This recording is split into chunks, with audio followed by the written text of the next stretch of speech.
We're going to have a heat exchanger in these systems in Wisconsin. The efficiency we're going to put in 85%. Miscellaneous losses, this would represent losses from the piping, for instance, from other components in the system that you need for safety, but they represent a heat loss. We're going to use 3% as a generic number here. And the pump power over the solar collector area, focus on energy gives me this number at 1 watt per square meter of collector. So go ahead and leave that in metric and put 1 watt per square meter of collector pump power. The electricity rate, we're going to try to use an accurate historical rate, which for Wisconsin now is about 11 cents per kilowatt hour. And I'll tell you where I get that from in a minute. Then we've got some outputs here. We got a 73% solar fraction. We like that. We want about 75% here. We want to do at least as much, at least twice as much of the hot water should be coming from the sun. So, you know, if it's 67%, I think that's a good number. 75% is a great number. When you start getting into solar fractions above 80%, where the sun's doing 80% of the water heating for the house, you start getting diminishing returns. So try to keep it in the 70s if you can. If you had to change it, you could change the number of collectors up here.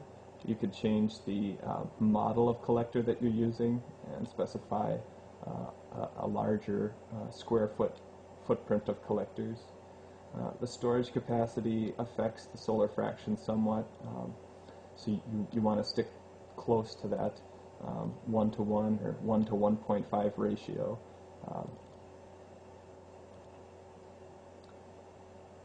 We're going to look at the heating system in therms of natural gas for this example.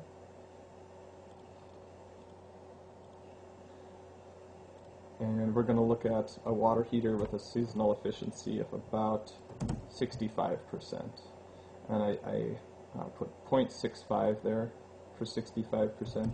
If you put, start entering it in 65 and you don't have a percentage sign, it'll give you an enormous efficiency. So how did your water heater get more than 100% efficient? Must be some kind of wonderful heat pump unit, experimental perhaps. So we've got 65%. That would be like a relatively good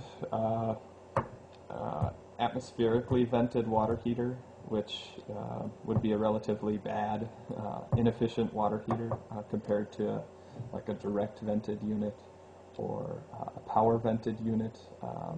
It could be in the 85% efficiency. A condensing unit or a tankless unit might be in the 85 to 90% efficiency, and you might model your electric water heaters at about 90% efficiency as well. They still have some standby losses. When we're looking at the fuel consumption annual, this is where RETScreen finally spits us out some numbers that we can use. When you've got a base case with only the backup water heater, only that natural gas water heater, it's about 140 therms. But then after the solar's added, you've offset over 100 therms of natural gas with a seasonal efficiency of 65%. Now if you change the seasonal efficiency to say 80% in these examples, then you see these numbers change. 80% is the average that Focus on Energy uses for the combustion efficiency of the water heater. So we're talking about converting natural gas as a material into therms of energy, and there's a conversion factor of 0.8. So if you get from RETScreen this final output of heating delivered, it's expressed in million BTUs, and that's an easy conversion to therms. You can just move this decimal point over, and instead of 6.6 million BTUs, you've got 66 therms. And 66 therms, if we go to our Excel spreadsheet and we divide it by the efficiency of the water heater, we're going to get a number that's higher than 66. 66 is the energy that the solar is contributing, and with the inefficiency of the backup, that's actually going to save about 82 therms. That's how many therms are offset by the system. So it's producing about 66, and it's offsetting 82 therms that your water heater would have had to throw into the system. So the more inefficient your water heater is, the higher that divergence is going to be. For the focus on energy reward, they use 80% here, and that's how they calculate the heating delivered and convert it to the therms of natural gas offset. And we will get into that with the financial summary.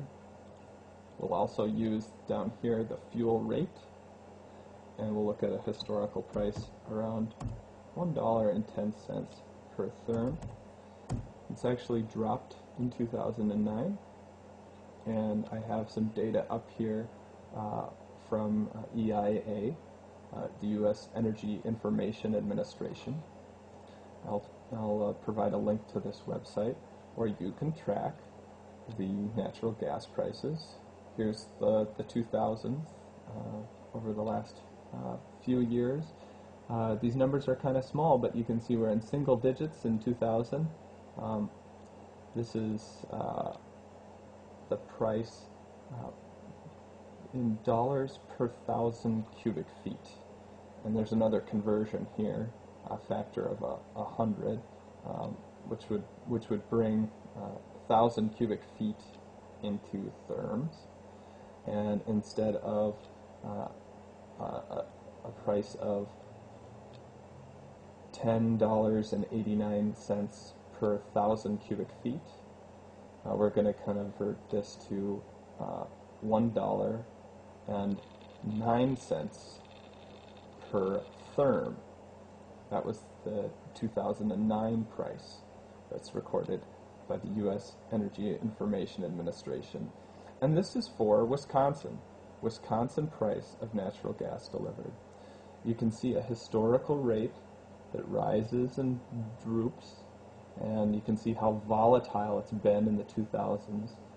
The price dips and skyrockets throughout the last few years, but the general trend you can see is upwards. We'll talk about that a little bit more in the financial analysis as well. You can use this website to get information about electricity prices as well.